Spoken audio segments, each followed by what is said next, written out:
FPX-Cast, com Flávio Paradella. Oferecimento Giovanetti Campinas, sinônimo de sabor e tradição desde 1937.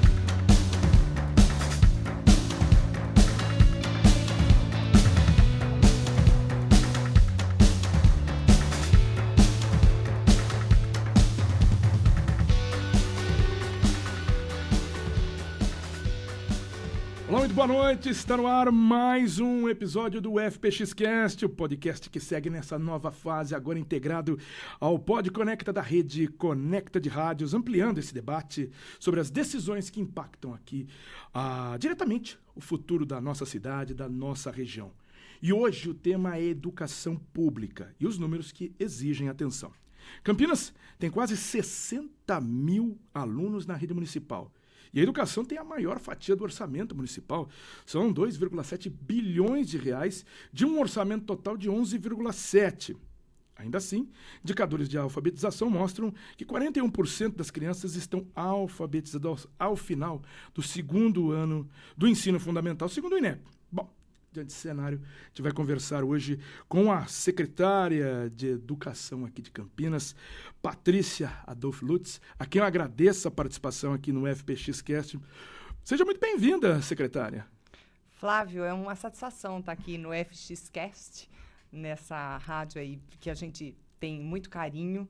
E falar com a população por meio desse meio de comunicação é importante para a gente, para esclarecer, para trazer a informação de uma maneira clara, objetiva, diretamente mesmo com o público. Então, eu agradeço o espaço e é uma satisfação a Secretaria da Educação Municipal de Campinas estar aqui presente. Eu agradeço imensamente essa gentileza de estar aqui atendendo o FPX-Cast e também a Rede Conecta de Rádios. Antes da gente partir para a nossa entrevista, queria pedir para você que está entrando pela primeira vez, se inscrever aqui no FPX-Cast, no canal do YouTube, dar o like, clicar no sininho, compartilhar o link dessa entrevista pelo WhatsApp. Além disso, se inscrever nas redes sociais, @FPXcast, aí seja no X, o antigo Twitter, no Facebook, no Instagram e também no TikTok. Agradecendo também aos parceiros do FPXcast, Giovanetti Campinas, sinônimo de sabor e tradição desde 1937, @giovanetti.campinas no Instagram e o site giovanetti.com.br.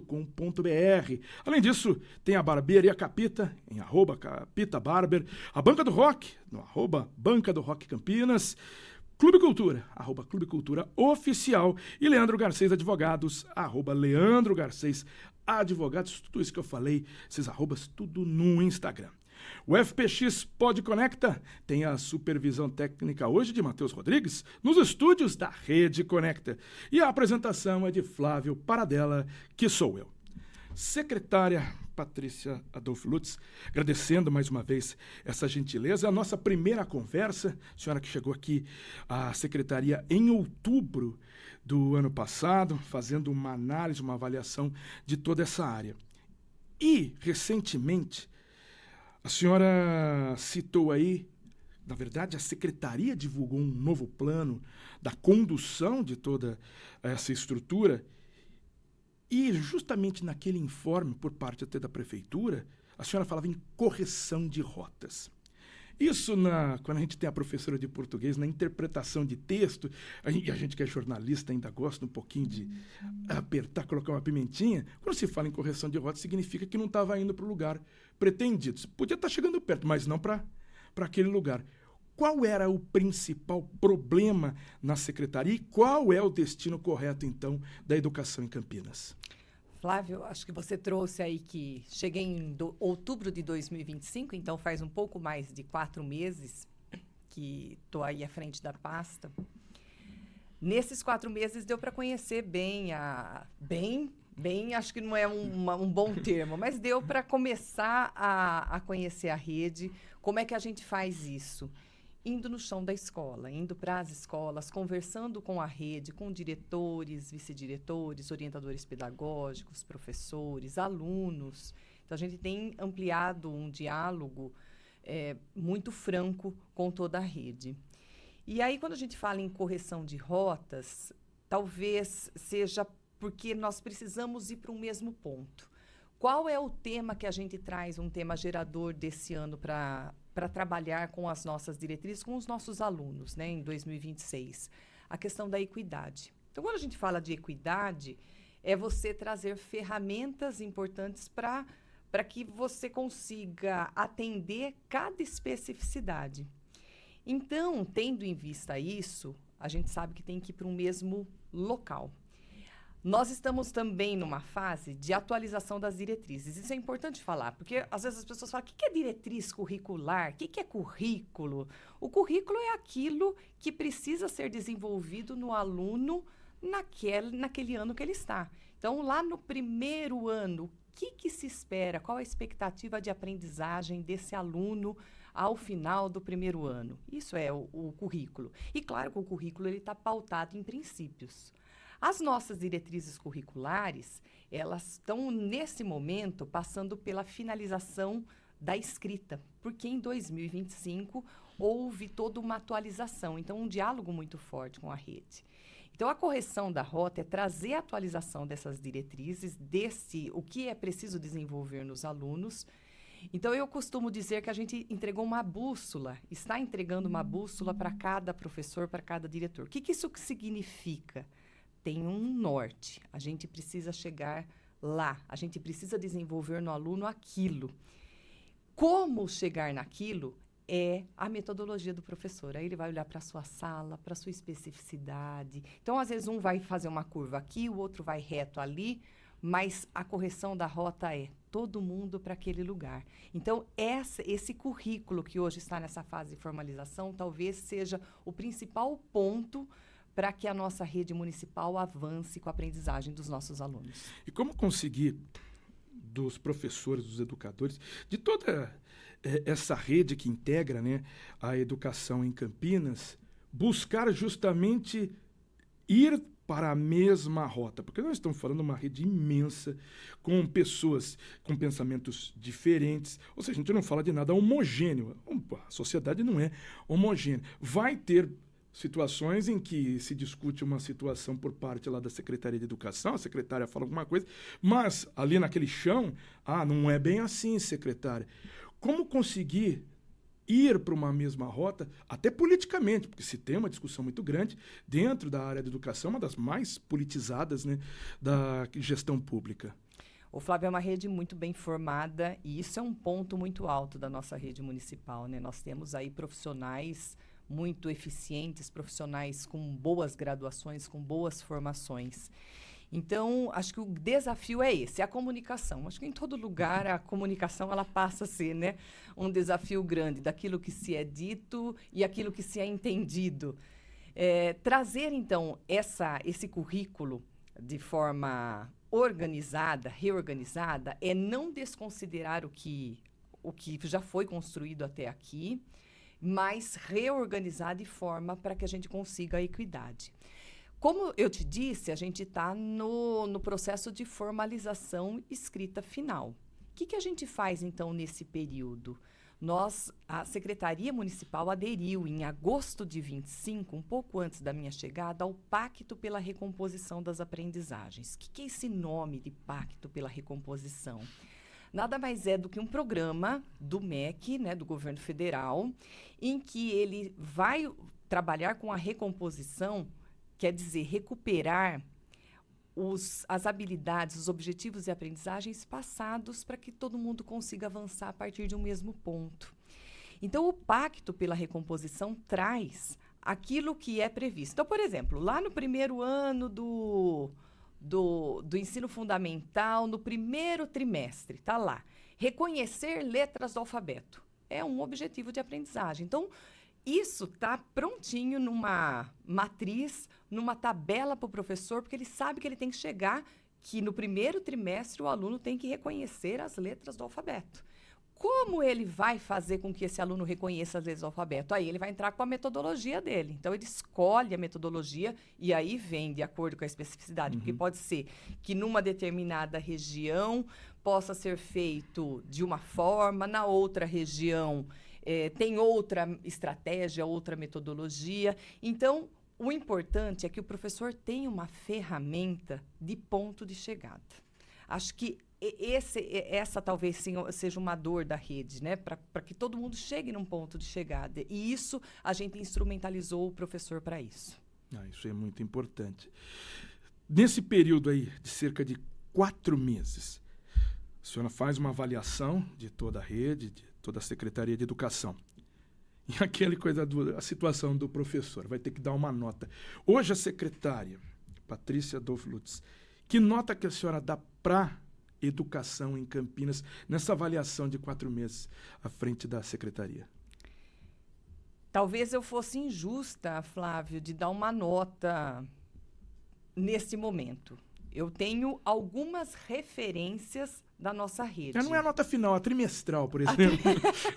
Então, aonde eu estou me baseando, onde eu estou olhando? Naqueles resultados, acho que um deles você já trouxe, os 41% das crianças alfabetizadas ao final do 2º ano. Da onde que vem essa nota? Então, é importante também a gente trazer da onde que veio essa nota, que não é a Patrícia, que não é o Flávio. Essa nota, ela vem de uma sigla chamada ICA, Indicador Criança Alfabetizada. Quem que inventou esse indicador? O MEC. Ele vem de lá, o MEC, por meio do INEP, ele cria um indicador. Como é que se constrói esse indicador? Ele fez, e aí é muito legal que as pessoas saibam de onde ele veio. Ele vem do SAEB. Mas o SAEB é feito a cada 2 anos.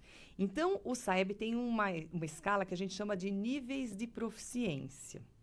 Para o SAEB, é padronizado no 743 o nível de proficiência para a criança ser considerada uma criança alfabetizada. E o INEP pegou os sistemas de avaliações externas de cada estado, no nosso caso de São Paulo, o SARESP, e fez uma correlação. Aonde que o nível de proficiência 743 do SAEB está correlacionada com o SARESP nosso. E é no nível avançado do SARESP. E é daí que vem esses 41%. Ano de 2024, 100% dos alunos do estado de São Paulo fizeram o SARESP. Todos os municípios, os 645 municípios do estado, fizeram o SARESP. E aí, Campinas está nesse 41% das crianças considerado no nível avançado. Então, esse é um dado. É um dado preocupante, porque quando a gente fala em 41% no avançado, é um alerta. É menos da metade das crianças lendo e escrevendo alfabetizadas na idade certa, que foi o pactuado aí nacionalmente por meio de lei, a alfabetização na idade certa no 2º ano. Então, esse é um dado que pisca. E a gente tem metas. Qual a meta? Até 2030, a gente precisa chegar em 80% dessas crianças alfabetizadas. Agora, hoje é dia 25, hoje estamos na expectativa do resultado do SARESP, né? O Estado anunciou que vai sair o resultado do SARESP. Então, hoje, pode ser que a gente tenha um resultado do SARESP 2025 para ver. Qual seria a nossa meta 2025? 53,9, estipulado também pelo INEP. Esse é um indicador importante, Flávio. Agora, nós temos outros indicadores também. Por exemplo, a gente tem o indicador da fluência leitora, que é um indicador também importante para a nossa rede. O que é o indicador da fluência leitora?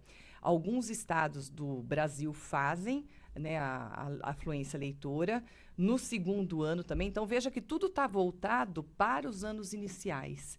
Como a rede municipal de Campinas terminou 2025, agora eu estou falando de um dado até mais recente, né, de saída, que foi feita em novembro, essa avaliação de fluência leitora, de fluência mesmo, de como a criança lê fluentemente.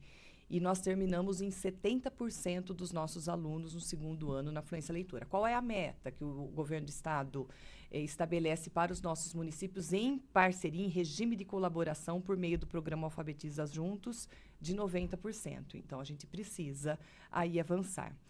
Quando eu falo, aí você me pergunta de nota, né? Qual a nota que você dá? A rede trabalha. Então, claro que para o trabalho da rede, eu dou nota 10. Agora, é preciso a gente ajustar esse trabalho. Por quê? E aí eu, de novo, vou bater no currículo. Porque, às vezes, eu posso falar, estou ensinando muito bem fazer X coisa, mas eu preciso olhar num cenário nacional, Porque, às vezes, não é a X coisa que eu preciso naquele momento, mas é o objetivo de aprendizagem do Y. Então, por isso, trazer esse currículo de rede para que todo mundo caminhe junto, mesmo em termos nacional. Como é possível, então, a partir dessa nota aqui de 41%, a expectativa é, desse novo Saresp, chegar a 53%, mas pensando no futuro lá, 80%, 90%, como mudar o que, na prática, é colocado na sala de aula para mudar essa situação que hoje é vigente? O Flávio, eu acredito, e assim já tem estudos aí comprovados, que existe bases que são importantes. Primeira delas, eu já cansei de falar aqui, que é o currículo, é a gente saber onde tem que chegar. Mas, para esse currículo, a gente ver se lá na sala de aula isso está acontecendo de fato, é preciso avaliar isso. Então, eu vou trazer aqui 3 conceitos que são indissociáveis, que é o currículo, a avaliação e a formação de docentes. Então, paro lá na avaliação. O que faz a avaliação? Ela é para falar assim, ela é punitiva, de falar, você... Na nossa época, eu acho que até era, né, Flávio? Porque assim, aí se a gente não ficasse quieto, o professor falava, arranca uma folha do caderno, pelo menos comigo é assim. Ditado oral, né? Do então, nada. A avaliação, ela vem passando por uma evolução que ela não pode ter esse caráter punitivo, esse caráter de exclusão, né? Ai, vai passar de ano ou não vai passar de ano. Não. Tem que ser o literal mesmo, avaliativo mesmo. Exato. Né? Então, a avaliação ela tem que ser diagnóstica, ela tem que ser orientativa. Eu acho que essa palavra da avaliação ser uma orientação, por quê? Porque ela que vai me mensurar.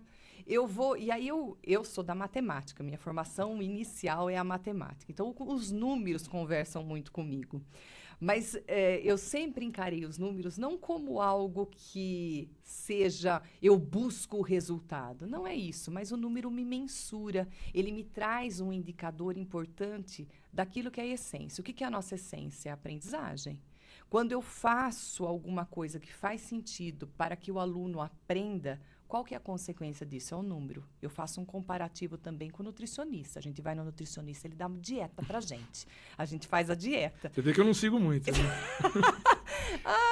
Eu também já segui menos. Agora eu tô tentando ser doutrinada com ele. E aí eu falo assim, eu acho que tá dando certo. Quem que vai me contar? Balança. Balança, ela vai me trazer em números, vai falar assim, tá indo no caminho certo ou não tá.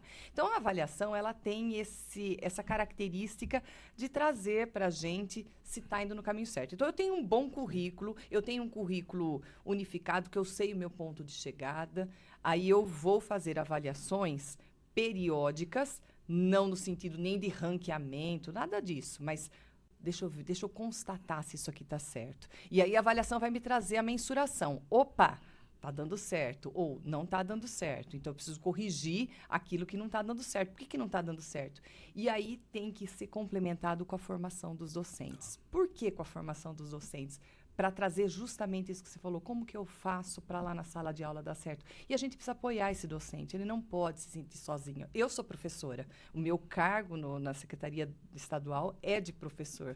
Então, é importante você ter o apoio da equipe gestora, o apoio formativo. Para quê? Até para você pensar em estratégias, em outras metodologias. O que eu posso fazer para conseguir desenvolver no meu aluno essa aprendizagem significativa e que vai fazer com que ele, de fato, concretize o seu projeto de vida. Dentro dessas avaliações ou orientações, né, que fazem parte agora da secretaria, qual foi o diagnóstico dentro da secretaria?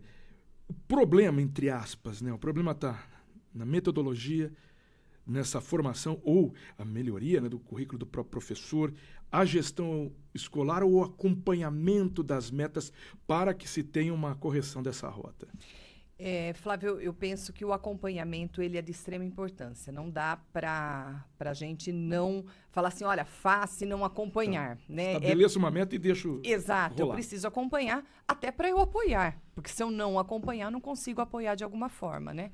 Mas pelo que eu analisei aí nesses 4 meses, eu penso que trazer a clareza para o professor daquilo que tem que acontecer lá na sala de aula. Acho que esse é o ponto. E você vê que eu estou sendo insistente Sim. nisso, porque eu acho que esse é o ponto de maior ponto de atenção que nós temos aqui na nossa rede. E as nossas diretrizes, elas são muito sólidas com os princípios, e aí é importante dizer que a gente traz para fortalecer ainda mais esses princípios a questão da equidade, dando luz a 3 assuntos urgentes na nossa sociedade: o combate à violência contra a mulher, o meio ambiente e a educação antirracista.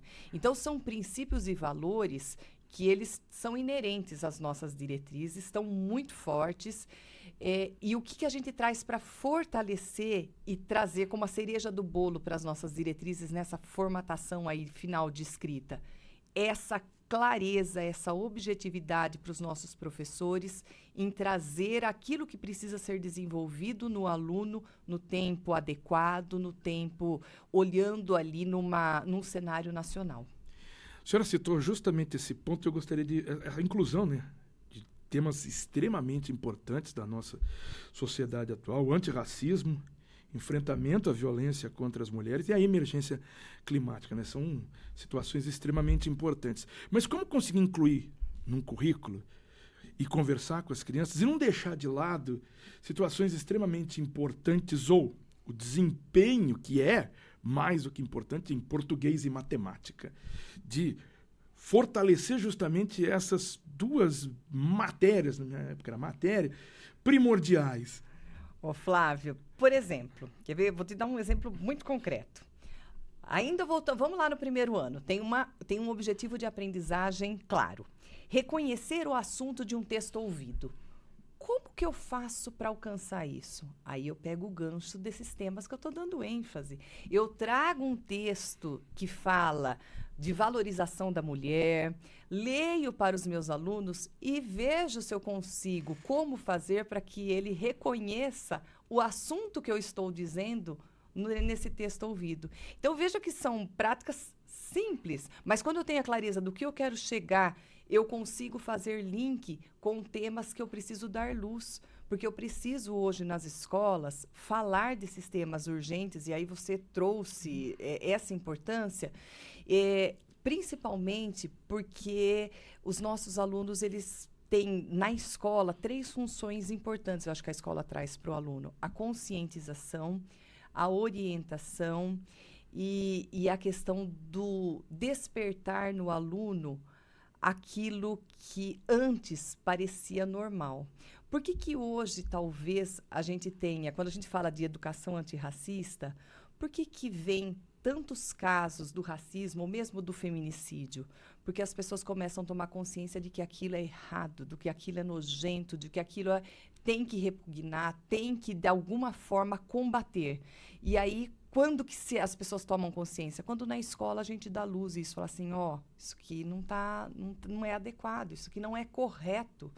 Então, quando a gente começa a falar, a pôr o dedo na ferida, eu acho uma expressão feia, mas é pôr o dedo na ferida, de enfrentar isso, a escola, ela tem essa função de despertar os nossos alunos para essa tomada de decisão, para, de fato, denunciar.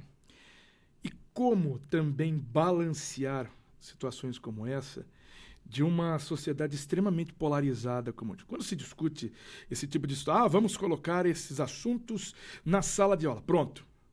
Já tem uma fleuma, já vem vereador, deputado, discussão dos 2 lados. Não, tem que fazer, não, tá absurdo. Como conseguir colocar um ponto de equilíbrio? Porque é importante. Porque a gente tem uma evolução na sociedade. Vamos citar aqui o racismo, né? A gente está vendo tudo que está acontecendo com uma das principais figuras do país, do esporte brasileiro, Vini Júnior, né? Sofreu recentemente um caso absurdo em um jogo da Champions League, Real Madrid e Benfica. Pois bem, ele se torna uma figura de enfrentamento a isso. Mas, do outro lado, tem muita discussão política, ele faz mimimi. Não é mimimi, é crime, né, o que está sendo realizado contra ele.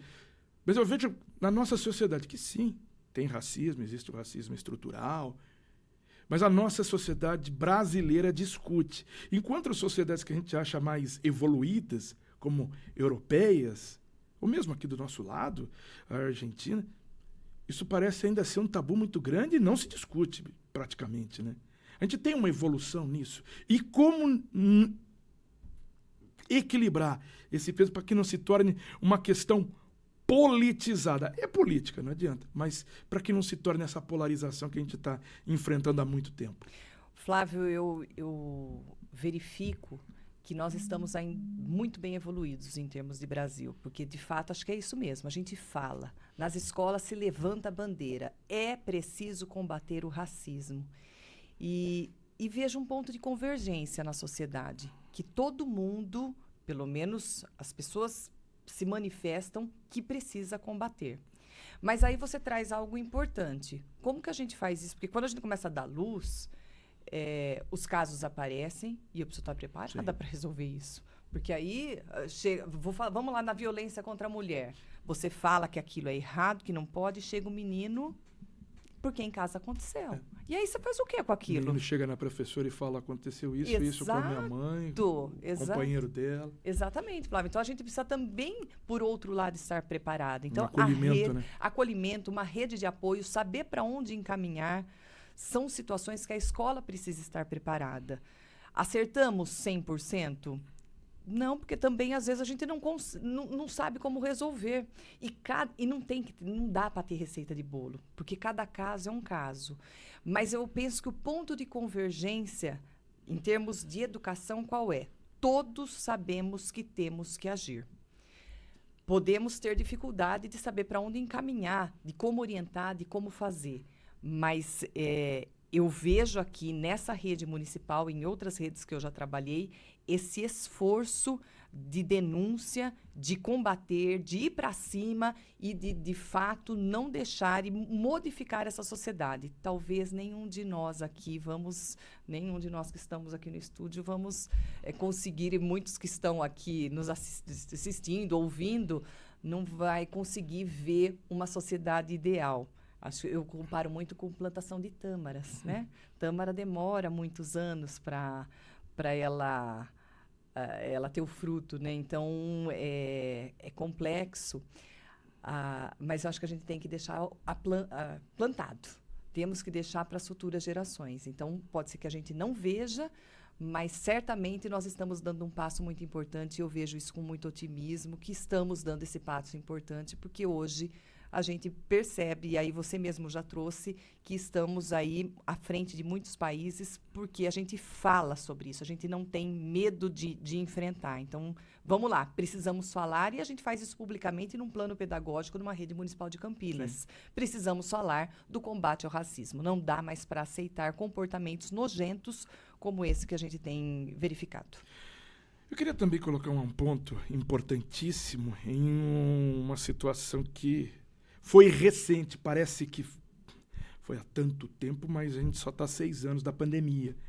E existe um antes e depois, né, da pandemia, lá em 2000, que todas as áreas foram atingidas, sim, claro, mas a educação e a cultura, né, mas a educação teve uma situação absurda, né, porque tira a criança da escola, fica um tempo de não se sabe o que vai realmente acontecer, não. 15, 20, se tornam aí meses, né, da criança fora.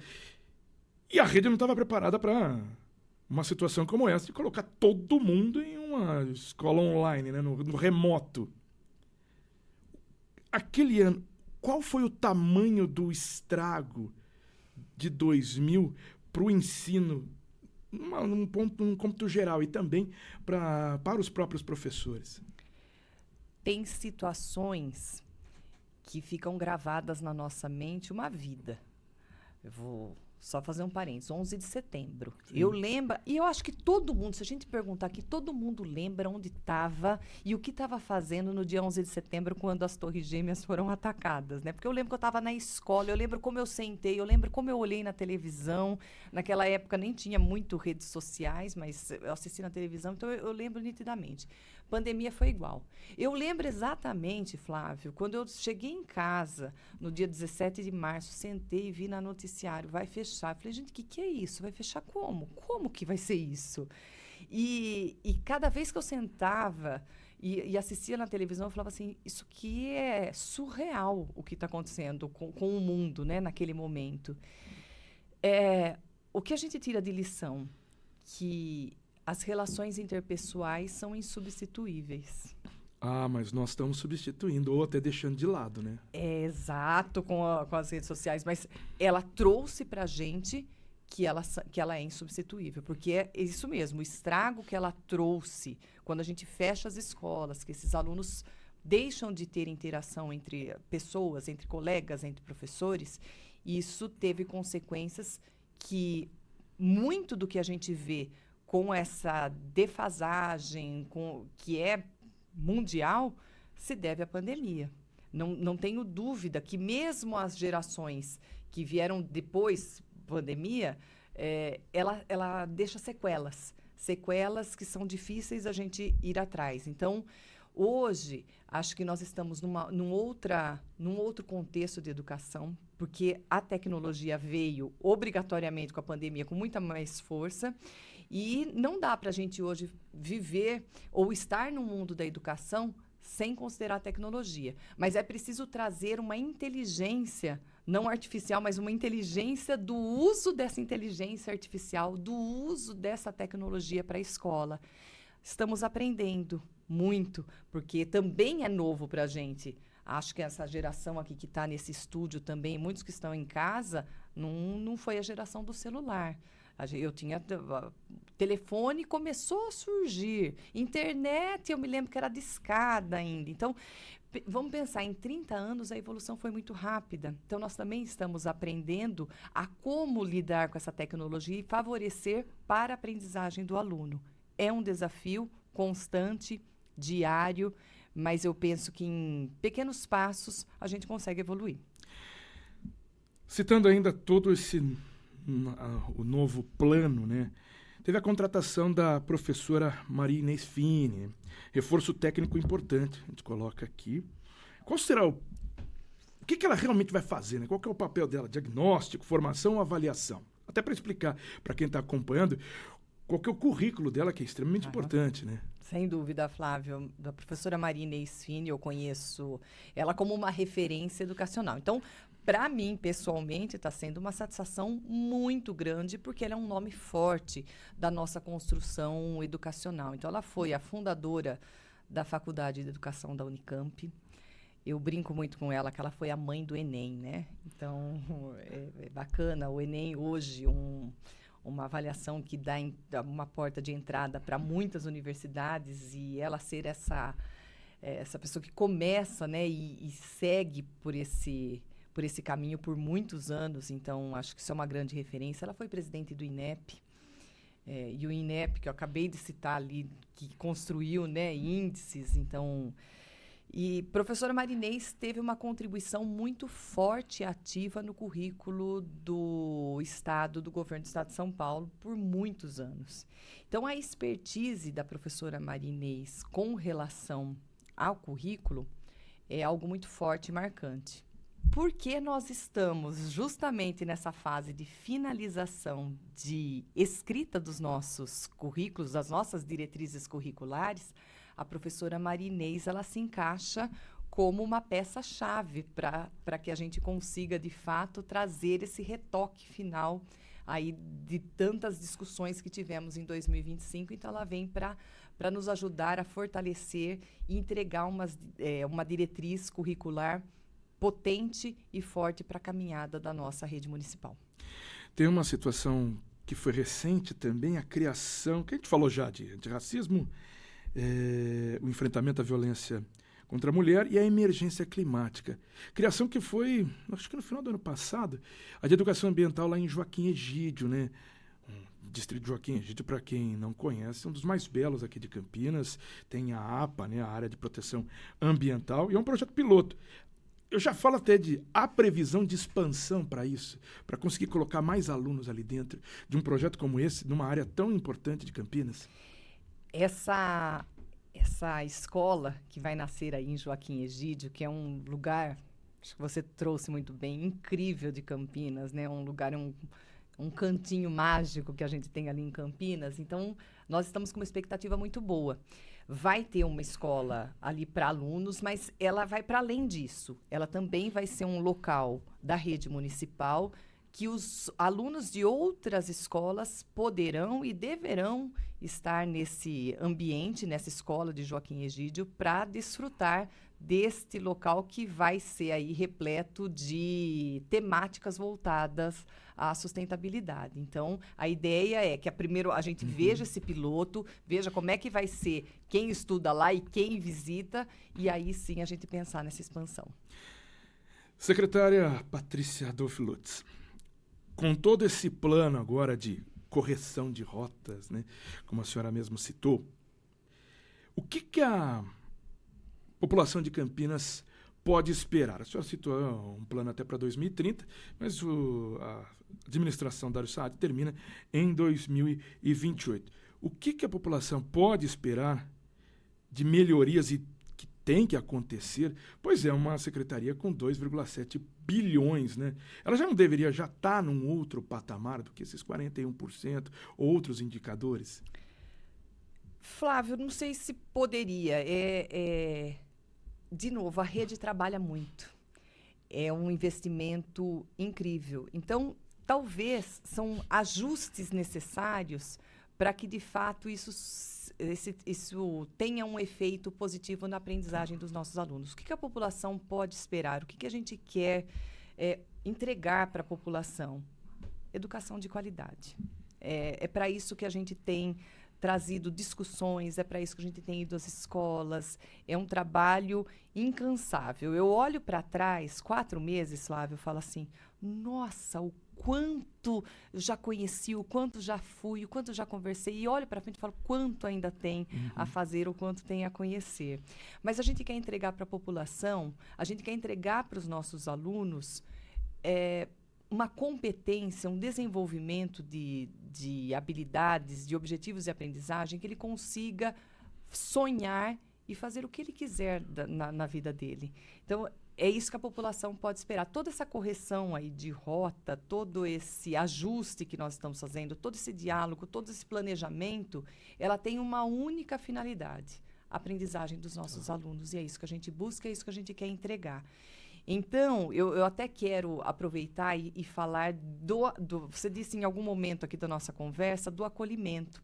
O quanto é importante, não dá para uma escola estar desassociada dessa questão, dessa conexão, desse vínculo. Quando me perguntam qual é o sucesso como é que a gente busca um sucesso? E eu vou falar que é o vínculo entre as pessoas. É o primeiro passo para que a gente consiga, aí, de fato, ter esse sucesso. Então, a gente quer trazer uma escola que, de fato, seja acolhedora, uma escola que esteja a serviço das famílias e dos nossos alunos. Então, educação infantil. Vamos falar da educação infantil, da questão do acolhimento dos nossos alunos. Como é que se faz o acolhimento dos nossos alunos? Individualizado. A escola está lá para conversar com cada família da sua individualidade. Então, começamos a aula no dia 6 de fevereiro, e aí os pequenininhos, imagina, sai de casa e vai para a escola. Tem aquela criança que faz até tchau para a mãe. E tem aquela criança que não se adapta nos primeiros dias, porque é um mundo diferente. Então, é preciso a escola, e isso nós trouxemos muito para a rede, e não é de agora, é de 2022, tem um documento orientador muito bonito da educação infantil, que traz essa questão do acolhimento. Então, aquele menino, o Pedro, ele consegue só ficar 2 horas, depois ele começa a ficar até sofrendo, ele entra em sofrimento. A família tem que buscar. A Joana, não. A Joana já consegue permanecer até 4... Não, está feliz e contente. E, às vezes, até a mãe que precisa do acolhimento, né? Aquela mãe que fala, filha, vai ficar bem, né? Então, a mãe que precisa da adaptação, não a criança. Então, nós temos conversado muito com a nossa rede de olhar para esse acolhimento individualizado. Acho que isso é importante e é isso que a população tem que contar com a Secretaria da Educação Municipal. Aqui, nós estamos a serviço. Nosso nome, servidor público, a gente tem que olhar ali no cerne dele. É servidor mesmo. Nós estamos para servir o público e trazer tudo de melhor, de boa qualidade qualidade para a nossa população. Dentro desse acolhimento, além desse atendimento do professor, do educador, daquele profissional que está ali na ponta, também tem a questão estrutural da própria escola, né? De como são as salas de aula, como é a própria aparência da escola. Parece meio bobagem, mas chama a atenção isso. Quando ainda mais se faz comparação com escolas mais modernas ou escolas privadas já mais recentes, se tem eu não queria fazer uma crítica ao governo do Estado, a senhora vem do governo do Estado, né? Mas tem algumas escolas, por exemplo, na Vila Industrial, é uma escola muito antiga. E o aspecto dela, eu imagino uma criança entrando que não tenha assim a mesma vontade do que tem uma escola particular lá na Vila Industrial, na mesma Salles de Oliveira, na outra ponta, que já é um outro aspecto mais bonito, com outras cores, e até dentro da própria escola. Como conseguir mudar a estrutura, se é que é possível, em ambientes antigos como esses? Acho que você traz um ponto importantíssimo. Vamos a fazer humanização. A humanização, e vamos fazer uma analogia com a comida. A gente come com os olhos, né? Sim. De repente, um prato bonito, ele nem é tão gostoso, mas Aquele ele tá prato bonito. colorido, né? Isso, aquilo enche os nossos olhos. E, de fato, é preciso mesmo uma estrutura que vai além do prédio bonito, que vai naquele clima. E aí, você entra na escola, você sente. Quando o clima é acolhedor, quando o clima é alegre, quando o clima traz, de fato, um bem-estar para os nossos alunos, para as pessoas que lá convivem, seja o professor, o diretor ou qualquer pessoa da comunidade. Então, olhar para os prédios é um grande desafio. Os prédios antigos, acho que você trouxe mesmo, a gente tem prédios que 40, 50, 100 anos tem o prédio. Como é que trazer aí esse clima, essa infraestrutura adequada? A Rede Municipal de Campinas tem investido fortemente. Dá para fazer tudo de uma vez? Não dá. Não dá porque para cada planejamento de uma escola, você precisa pensar, então, tá bom, eu vou planejar. Hoje, por exemplo, o que a Rede Municipal está, uma escola que me veio agora, Silvia Simões, está nessa troca do telhado. Por que está nessa troca do telhado? Até por questão do meio ambiente. Então, a gente está trocando por telhados modernos que diminuem a temperatura do ambiente. Então, esse investimento é muito forte na nossa rede municipal. Qual que é o nosso plano? Fazer isso para todas as escolas.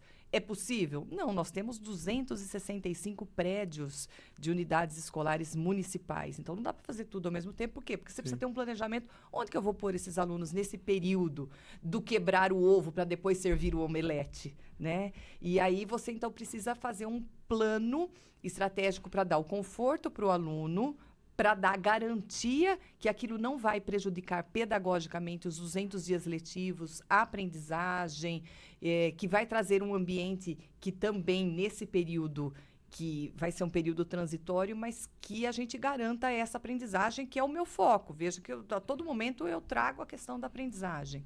Então, queria que fosse mais rápido, Patrícia, mas e tenho certeza que todo o nosso time, a administração queria que fosse mais rápido, mas não é possível tanta rapidez por uma questão de logística.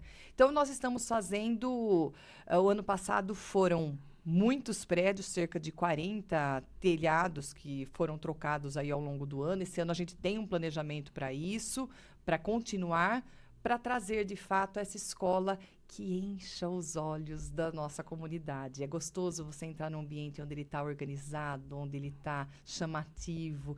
Isso, por si só, não garante aprendizagem, né? Não tenho dúvida disso. Mas sem ele, tampouco a gente pode começar a falar de aprendizagem. Um ambiente organizado, reformado, banheiros, refeitório, isso deixa o pai com uma tranquilidade, a criança se sente melhor, e o próprio profissional que está o dia inteiro vai se sentir muito melhor numa área como essa. Eu escuto, Flávia, as crianças, eu falo assim, o que pode melhorar? E às vezes as crianças falam assim, um banheiro de shopping. Ai, um banheiro de shopping. Então, é olhar, porque de fato, o banheiro parece algo talvez insignificante. Sim. Não, ele é muito significativo. Que gostoso é a hora que você está apertada, com vontade de fazer xixi, lá num banheiro confortável, um banheiro adequado. Então, são os pequenos nadas, né? Pequenos nadas fazem a diferença na vida da gente. planejamento. Então, tem uma obra para acontecer em uma determinada escola. Como evitar o que aconteceu no ano passado? Uma obra necessária, que foi realizada lá na escola, né, municipal do Parque Valença. Só que, justamente, o que fazer com essas crianças? Elas têm que continuar o aprendizado. Vamos transportá-la para outra região. Mas essa outra região ficava 50 minutos, né? Justamente do Parque Valença até os Amarais. Campinas é uma cidade grande, uma população grande e territorialmente gigantesca. Esse traslado era complicado para os pais, para os próprios pequenos e para os professores, claro. Como evitar que isso aconteça de novo, diante dessas obras que são necessárias? Estudo e planejamento. Acho que são duas estratégias aí, Flávio, imprescindíveis para quando a gente olha para o todo. E são mesmo regiões longes. Eu que vim da cidadezinha lá de Bariri, era uma viagem. Então, aqui em Campinas, eu faço uma viagem que nem de uma cidade para outra, mais no centro do estado de São Paulo, né? É uma cidade grande territorialmente dizendo também, né? E aí a gente tem feito estudos e o que é possível, quais são as possibilidades. Então, para a hora da gente tomar uma atitude, o que o time aí da educação tem estudado? Um prédio que seja adequado, né? Que a gente não pode colocar a criança em qualquer prédio. Então, um prédio que seja adequado, que esteja numa distância razoável, porque também a gente precisa considerar esse tempo do deslocamento. E o mais importante, o diálogo com os pais. Então, chama os pais. Gente, estamos pensando nisso aqui. Alguém vê alguma outro caminho? Acha que é legal? Então, o que nós fizemos lá no Silvia Simões no dia 6, que foi o primeiro dia de aulas? Pai junto com o aluno, vamos até o local, para o pai sentir essa segurança. Olha, é um local razoável, né? Não é uma distância longa, é um local seguro. Então, acho que esse vínculo com a comunidade, ele faz toda a diferença na hora da gente quebrar esse ovo nesse momento aí de fazer essa reforma nas escolas. Interessante, a gente fala de metodologia, né, de gestão, questão estrutural e tem também a questão administrativa, né, de licitações. No ano passado, a Secretaria enfrentou muitos problemas com o kit escolar e o próprio uniforme para conseguir fazer a entrega. Teve problemas judiciais e as coisas se enrolaram muito tempo. Esse ano a coisa saiu rapidamente, pelo menos no kit escolar e nos uniformes que foram entregues já nesse início de ano. Como garantir também isso? Porque a gestão pública é muito diferente quando a gente pensa em gestão privada, né? Tem entraves, tem questionamentos que têm que ser feitos, tem fiscalização. Como garantir que isso seja de maneira célere, mas também transparente? O trabalho em equipe, Flávio, é essencial nesse trajeto aí de conseguir. Lá em 15 de outubro, quando eu chego na Secretaria da Educação, nós nos reunimos e algumas prioridades são imprescindíveis.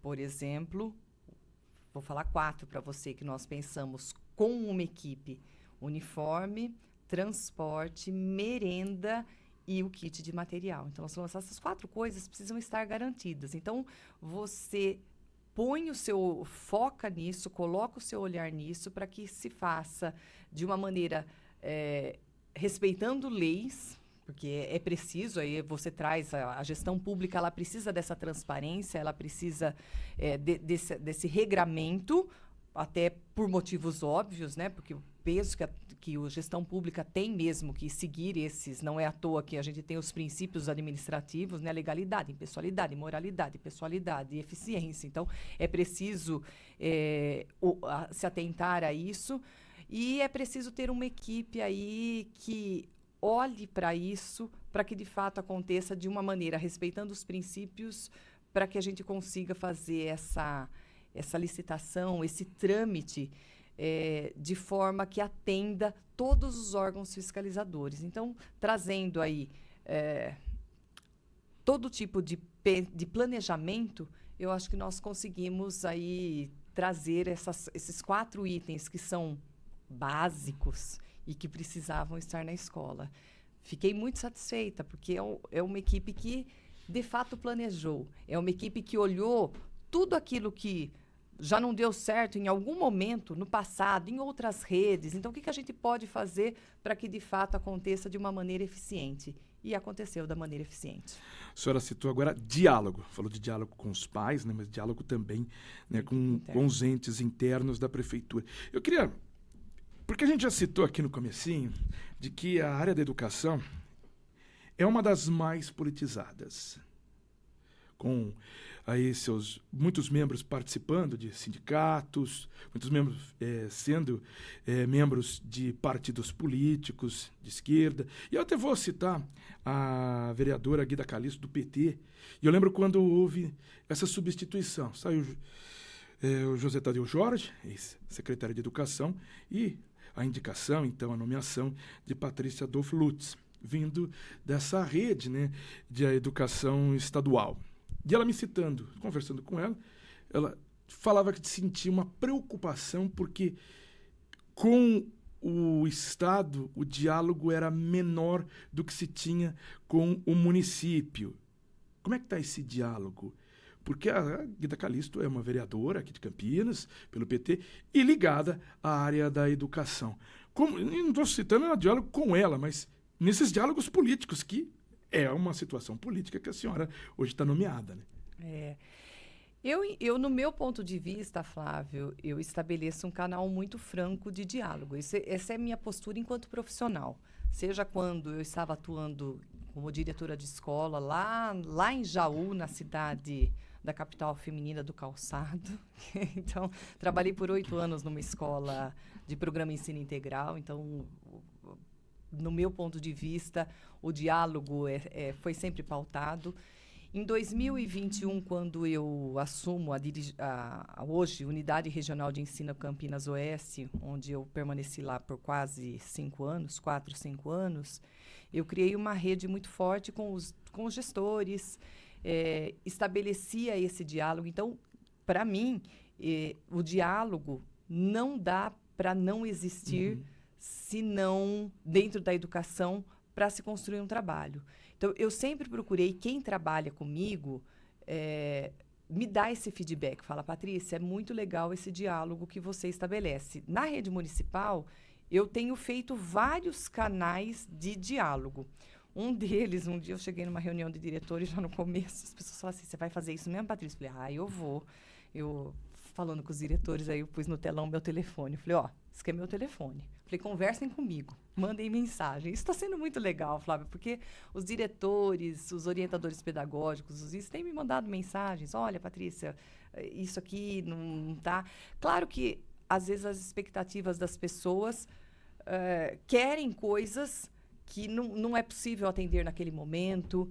E está tudo bem, porque o que eu penso e o que eu tenho procurado fazer na minha postura é dizer, olha, isso não é possível por conta disso. E está tudo certo, mas vou pensar sobre isso. Então, eu entendo que quando vem, eu não quero que todo mundo concorde comigo. Não é esse o ponto. Aliás, eu acho que a discordância... quando eu fazia reunião de pais, eu falava assim, eu amo o conflito. Não o conflito da violência, mas o conflito da construção por algo melhor. Então, porque se todo mundo concordar, não existe pensar. Então, quando você fala, olha, isso aqui talvez precisa estar pensando, então vamos ajustar junto. Então, é importante ter esse conflito. Um dos canais é esse. Eu tenho ido para as escolas diariamente. E aí, quando a gente vai nas escolas, eu gosto muito. É um momento riquíssimo, porque é um momento que eu consigo conversar com você. Eu consigo com uma conversa muito individualizada. E isso é importante porque a pessoa se sente muito à vontade para falar, para expor o que pensa, para dizer aquilo que ela enxerga da onde a gente está caminhando. Então, é um outro canal de diálogo. Em janeiro, agora, também já era meu hábito de fazer... Eu gosto de reuniões em pequenos grupos, pelo seguinte sentido. Quando a gente faz em pequenos grupos, as pessoas se sentem mais à vontade para falar. Isso eu tenho constatado nas reuniões em pequenos grupos.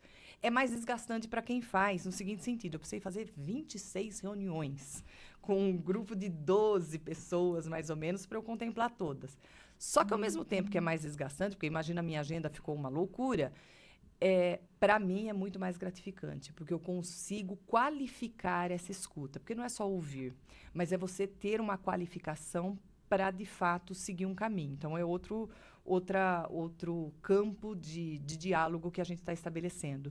Eu tenho também chamado os diretores individualmente lá no gabinete, vamos conversar, tenho chamado de café com a secretária, para que se torne mesmo uma criação de vínculos, porque quando a gente cria vínculos que são verdadeiros, vínculos que são transparentes, flui o trabalho e, de certa forma, a rede caminha para um mesmo ponto.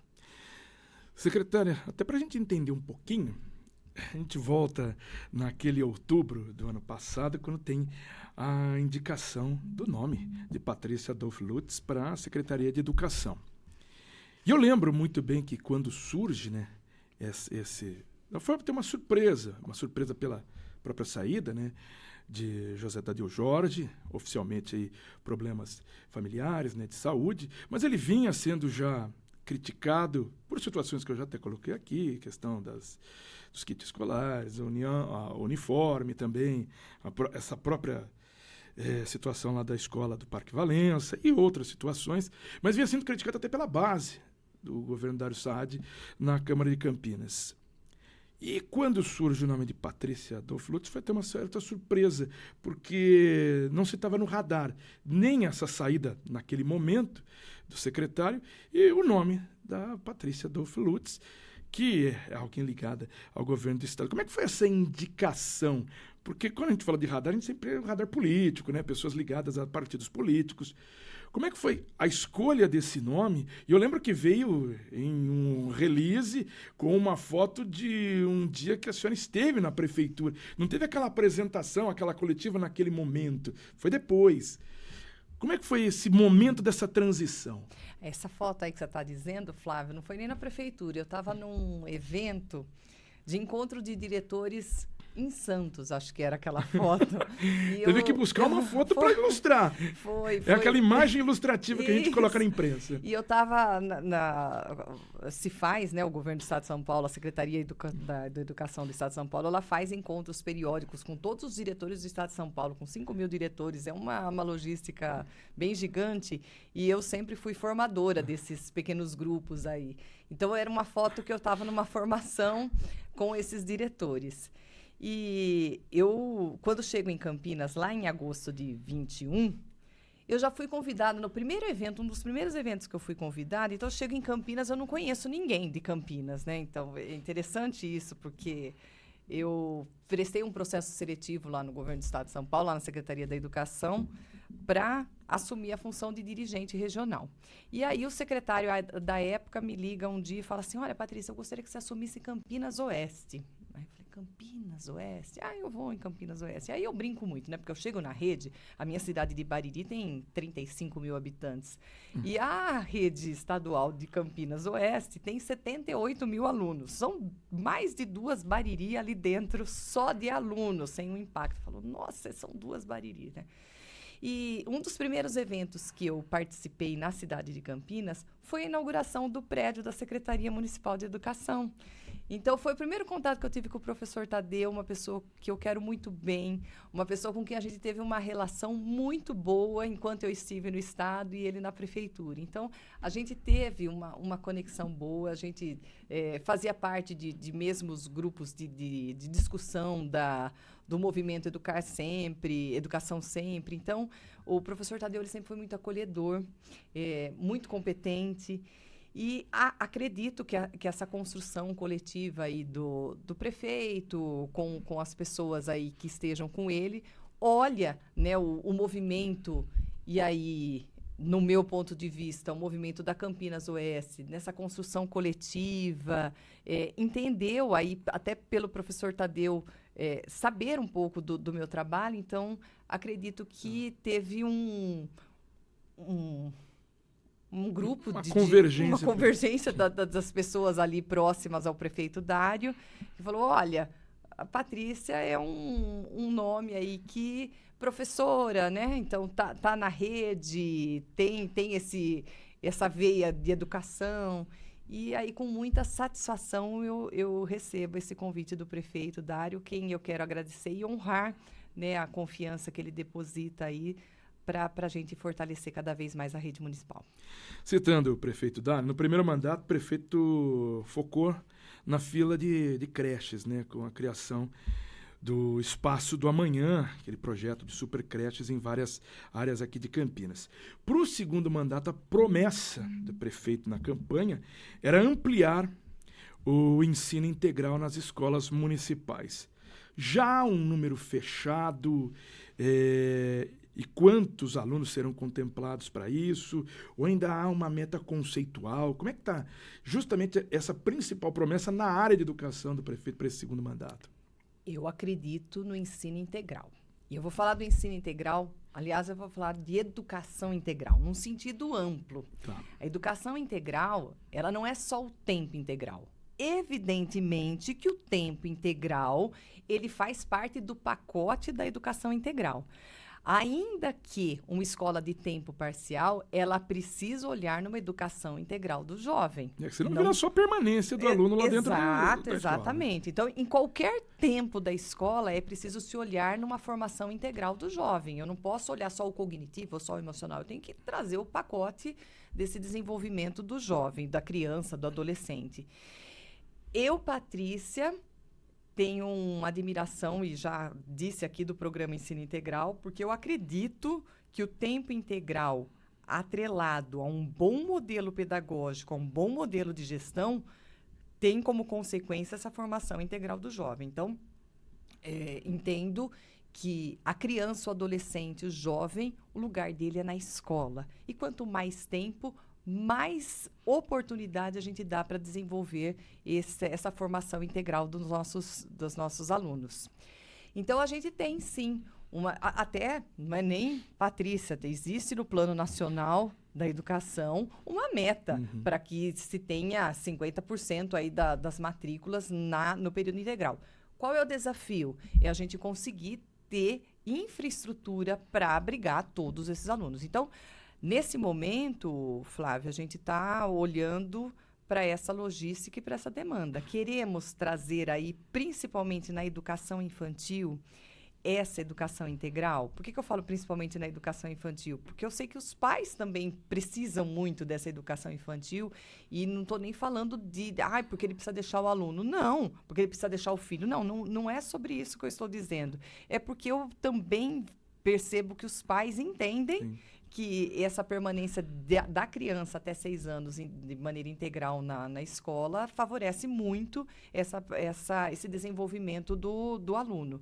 Então, nós estamos aí analisando, construindo junto com a promotoria, com o Dr. Rodrigo, um grande parceiro do Ministério Público, essa possibilidade da gente iniciar um AG3 integral.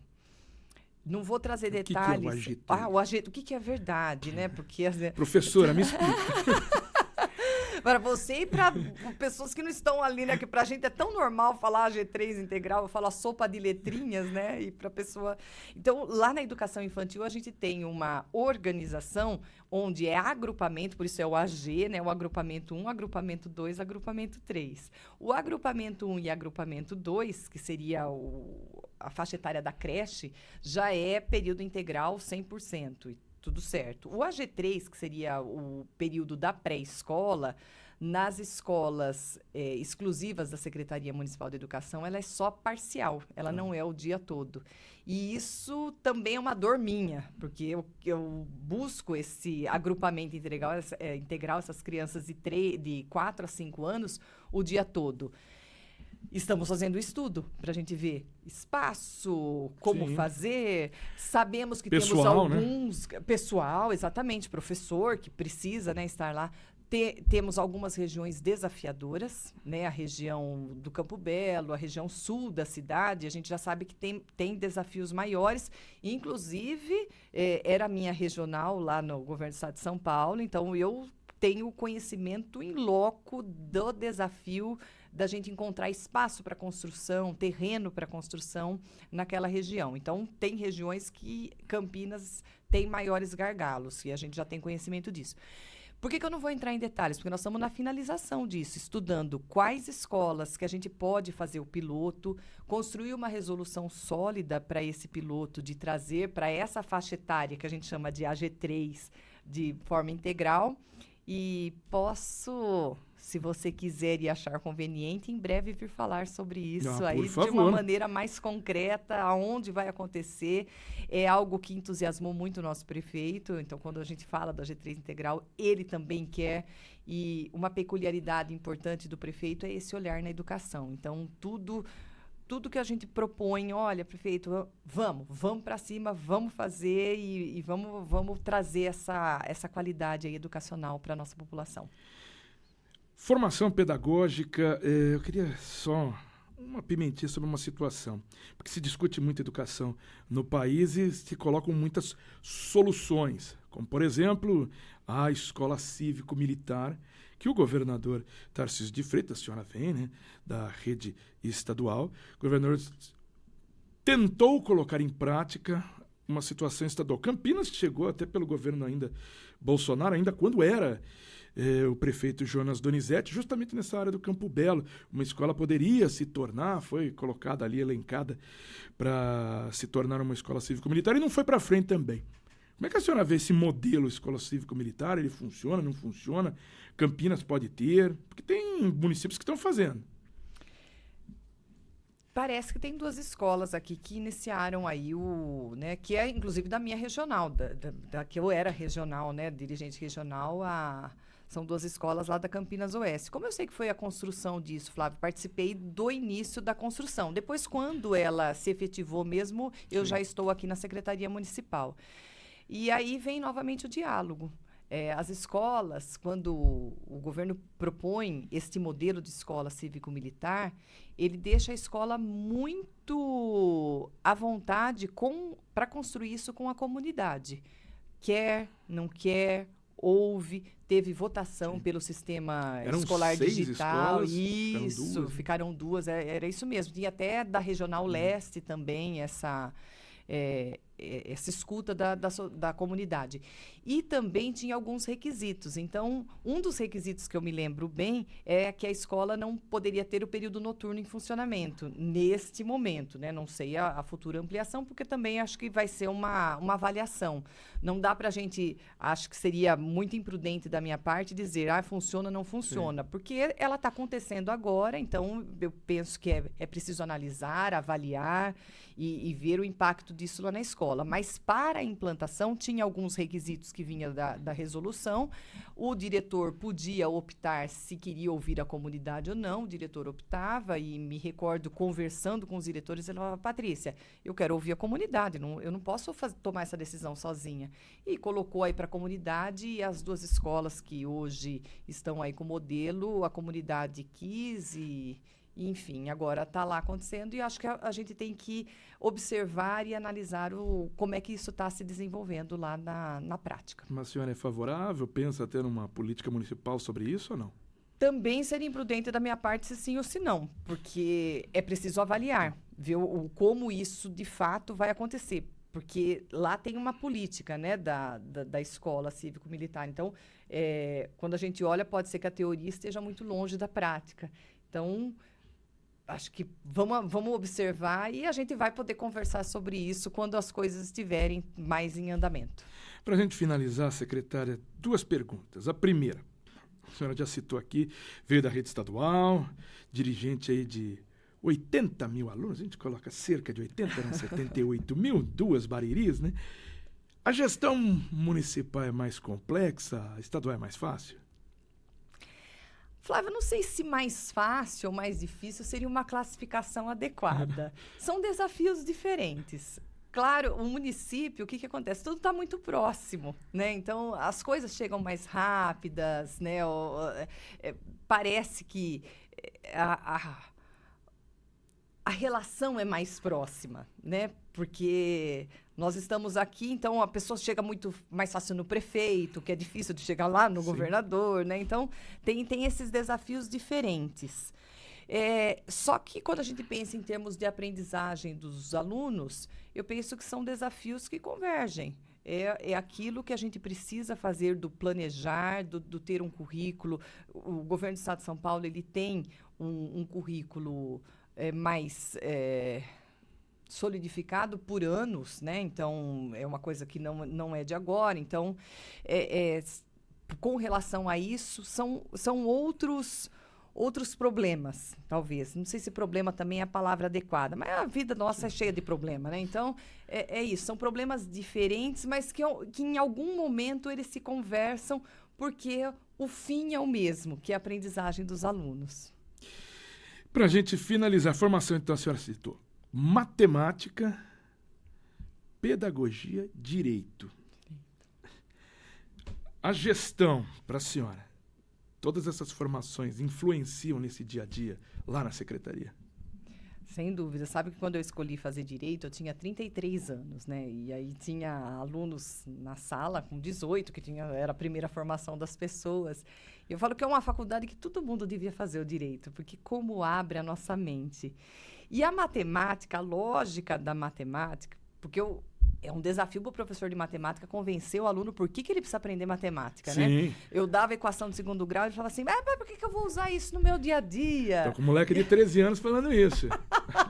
E é isso, eu ouvi isso a minha vida inteira, o aluno perguntando por quê. E eu penso que a lógica matemática, a resolução, a habilidade de resolver problemas por meio da matemática é algo que te ajuda, por exemplo, lá no processo de direito, ter uma lógica de procedimento. Então, eu sou muito feliz com as minhas formações, porque uma complementou a outra. Eu penso que a resolução de problemas e a questão do direito me trouxeram embasamentos para que eu consiga visualizar o todo. Eu adoro jogar xadrez também, então acho que o xadrez também, de alguma forma, ele traz um desenvolvimento de raciocínio importante para que você consiga mexer a peça certa, de você avançar no momento certo, de você, às vezes, recuar no momento que é preciso recuar. E, então, eu penso que todas essas graduações me trouxeram aí uma base sólida hoje para estar numa função de tanta responsabilidade. E, às vezes, Fernando, eu vou me deitar, eu falo assim, quanta responsabilidade, com uma decisão. E aí a gente fala em questão de orçamento grande, até decisões pedagógicas, como isso impacta na vida de cada aluno e como é importante você ter serenidade, discernimento, sabedoria para tomar as decisões certas, para que a gente, de fato, beneficie a quem precisa e para aquele que a gente trabalha. Secretária de Educação aqui de Campinas, Patrícia Adolfo Lutz, queria agradecer a participação aqui no FPX-Cast, junto ao PodConecta. Parabéns aí pela condução. São 4 meses aqui em Campinas, na Secretaria de Educação. A gente vai estar acompanhando, né, o desenrolar. Acho muito importante a gente dar luz e da ciência do que está acontecendo na área da educação, porque a gente fala 2,7 bilhões de reais, o maior orçamento, mas a gente mesmo, estou falando aqui uma situação própria da imprensa, a gente não dá essa abertura, a gente não fala tanto da educação como deveria. A gente sempre cita saúde, transportes. Eu imagino que quem está acompanhando aqui saiba o nome do secretário de saúde, do ministro da saúde, do secretário de transportes, do ministro de transportes, quem está nos... E o ministro da educação, você sabe? O secretário estadual de educação está na ponta da língua. A gente não tem essa... A própria imprensa, eu faço meia-culpa, a gente não fala tanto como a gente deveria de uma área tão importante.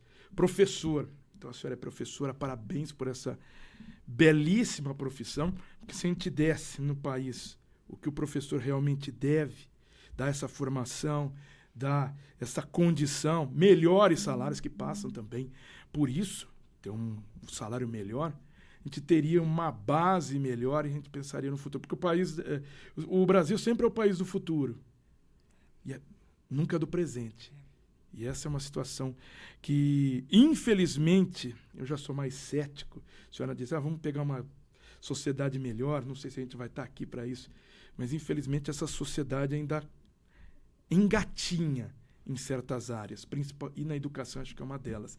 Engatinha muito, a gente poderia estar muito melhor. E na Secretaria de Educação Municipal, eu estou falando de um país como um todo. Claro. Então, professora Patrícia, muito obrigado por estar aqui. E eu gosto de citar assim, professora, para mim acho que é a mais nobre das atividades da humanidade. Parabéns pela profissão. Flávio, obrigada. Eu também adoro encher a boca para falar, eu sou professora. Aliás, quando eu vou numa sala, eu falo assim, alguém já pensou aqui em ser professor? Quando alguém levanta a mão, eu bato palma, porque eu falo, que maravilhoso a pessoa escolher essa profissão tão... Acho que é nobre mesmo, tão importante para a nossa sociedade. Né? Estar próximo ao outro, estar num ambiente saudável, né? Porque a escola é de ambiente saudável, com pessoas saudáveis. E eu agradeço demais o espaço, Flávio, porque como é importante, de fato, você abrir esse espaço para que a gente possa vir aqui esclarecer, falar. Então, eu quero me colocar sempre à disposição para falar, evidentemente, eu vou falar que eu quero falar de coisas boas. Mas se não tiver coisas boas também, se a gente tiver algum contraponto, vamos enfrentar também. Nós estamos aqui, claro que eu trabalho todos os dias para acertar, mas pode ser que em algum momento não acerte, que precise rever alguma atitude. E acho que nós estamos nessa equipe da Secretaria Municipal da Educação para isso, para ir avante. Agradeço muito o espaço e estou sempre à disposição. Muito obrigada. Muito obrigado. Conversamos então com a secretária de Educação de Campinas, Patrícia Adolfi Lutz, aqui no FPX-Cast número 60, o episódio que vai finalizando agora. Queria agradecer a todos que estiveram com a gente em mais este episódio. Eu sou Flávio Paradella. Juízo.